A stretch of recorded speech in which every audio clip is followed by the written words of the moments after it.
পরিমণির বিরুদ্ধে মারধর হত্যা চেষ্টার অভিযোগ এনে ২০২২ সালে ১৮ জুলাই ঢাকার আদালতে নালিশি মামলা করেন ব্যবসায়ী নাসির উদ্দিন মাহমুদ।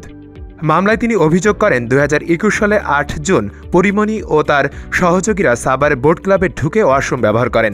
পরে ক্লাবের ভেতরে বসে অ্যালকোহল পান করেন। রাত ১টা ১৫ দিকে ক্লাব ত্যাগ করার সময় পরিমণি তাকে ডাক দেন। পরে একটি ব্লু লেভেল অ্যালকোহল বোতল বিনামূল্যে দেওয়ার চাপ প্রয়োগ করেন।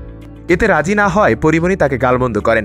এক পর্যায়ে পরিমণি হত্যা চেষ্টার জন্য একটি গ্লাস ছুঁড়ে মারেন, যা তার মাথায় ও বুকে লাগে বলে মামলায় অভিযোগ করেন নাসির উদ্দিন মাহমুদ। অন্যদিকে ২০২১ সালে ৮ জুন সাভারের বিরুলিয়ায় ঢাকা বোট ক্লাবে ধর্ষণ ও হত্যা চেষ্টার অভিযোগ এনে চিত্রনায়িকা পরিমণি ব্যবসায়ী নাসির উদ্দিন মাহমুদ সহ ৬ জনের বিরুদ্ধে সাভার থানায় অভিযোগ করেন।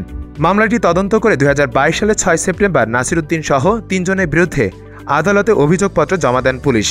ওই মামলায় ঢাকার নারী ও শিশু নির্যাতন দমন ট্রাইব্যুনাল ৯ ৩ আসামির বিরুদ্ধে ২০২২ সালে ১৮ মে অভিযোগ গঠন করেন।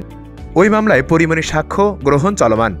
পরিমণি মামলায় অভিযোগ করেছিলেন ৮ জুন রাতে তাকে কৌশলে ঢাকা বোট ক্লাবে ডেকে নিয়ে যান তার পূর্ব পরিচিত তুহিন নামের একজন, যেখানে জোর করে তাকে মদ পান করানোর চেষ্টা করা হয়েছিল। এক পর্যায়ে তাকে ধর্ষণ এবং হত্যা চেষ্টা চালানো হয়। মারধর ও হত্যা চেষ্টার অভিযোগে চিত্রনায়িকা পরিমণি ও পরিমণির কস্টিউম ডিজাইনার জুনায়েদ বোগদাদি জিমির বিরুদ্ধে আদালতে তদন্ত প্রতিবেদন জমা দিয়েছে পুলিশ ব্যুরো অব ইনভেস্টিগেশন। ওই মামলায় বাদী ব্যবসায়ী নাসির উদ্দিন মাহমুদ। ঢাকার চিফ জুডিশিয়াল ম্যাজিস্ট্রেট আদালতে সম্প্রতি এই প্রতিবেদন জমা দেওয়া হয়েছে।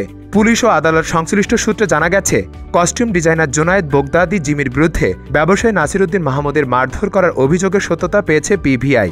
অপরদিকে পরিমণির ছড়া মদের গ্লাসে নাসির উদ্দিন মাহমুদের আঘাত লাগার ঘটনার সত্যতা পেয়েছে তদন্ত সংস্থা পিভিআই।